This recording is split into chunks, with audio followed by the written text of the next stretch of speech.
తెలుగోడి సత్తాని ఖ్యాతిని దశదిశలా వ్యాప్తింపచేసిన cinema Baahubali the conclusion. Rajamouli సృష్టించిన ఈ ప్రపంచం ఇప్పట్లో ఆగేలా కనపట్టలేదు. బాహుబలి ది కన్క్లూజన్ కి ప్రశంసలతో పాటు విమర్శలు కూడా వచ్చాయి. వాటిలో కొన్ని విమర్శలు రాజమౌళిని బాగా ఇబ్బంది పెట్టాయట.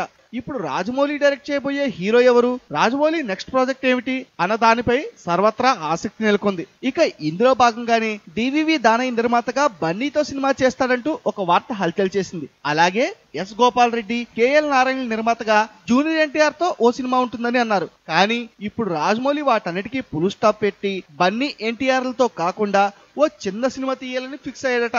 మగధీర తీసిన తర్వాత అలిసిపోయిన రాజమౌళి సునీల్ ని హీరోగా పెట్టి మర్యాద రామన్న సినిమా తీశాడు.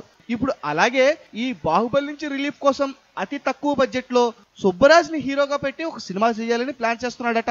బాహుబలి కన్క్లూజన్ లో హాస్యం పండిస్తూనే మరో పక్క వీరుడిగా కనిపించిన సుబ్బరాజు ఇప్పుడు రాజమౌళి తీయబోయే సినిమాలో హీరోగా మారబోతున్నాడు. మరి ఈ సినిమాతో సుబ్బరాజు ఏ